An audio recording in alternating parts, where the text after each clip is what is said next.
రైతు భరోసా రైతుకేమో 20,000 ఇస్తానన్నారు. ఏది 20,000?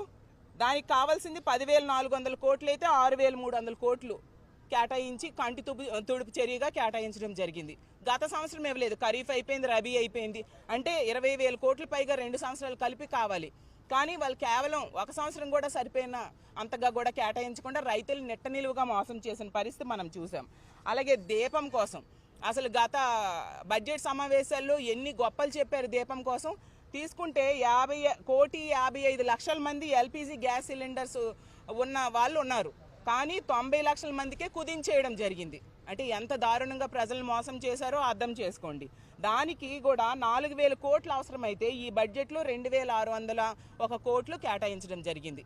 అంటే దానికి కూడా ఎంత ఘోరంగా ఆ పథకానికి తూట్లు పడవడానికి ప్రయత్నిస్తున్నారో మనం అర్థం చేసుకోవచ్చు. అలాగే సున్నా వడ్డీ తీసుకుంటే 10 లక్షల రూపాయల వరకు సున్నా వడ్డీ ఇస్తామన్నారు.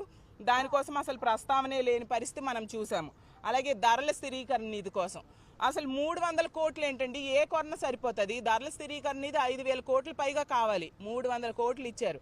అంటే నమ్మించిన ప్రజలకి ఎంత నెట్ట నిలువుగా మోసం చేశారనే విషయం మనం క్లియర్గా అర్థం చేసుకోవచ్చు. ఇది నిజంగా అంకెల గారడి అనే విషయం క్లియర్గా ఈ రాష్ట్ర ప్రజలకి ఈ బడ్జెట్ని చూశాక అర్థమైంది.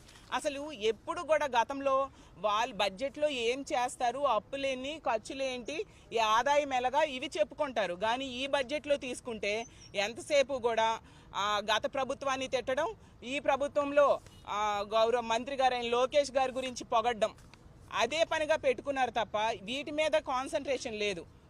పవన్ కళ్యాణ్ గారు బాధపడతారని ఒక్కసారి పవన్ కళ్యాణ్ గారి పేరు ప్రస్తావించారు. ఈ లోకేష్ గారిని పొగడ్డానికి చూపించే శ్రద్ధ ఈ ఇచ్చిన హామీలు అమలు చేయడంలో ఉంటే ఎంతో బాగుండేదని మేము భావిస్తూ ఉన్నాము. అసలు బడ్జెట్ ద్వారా, అసలు వీళ్ళ పరిపాలన ద్వారా రాష్ట్రం పురోగమనంలో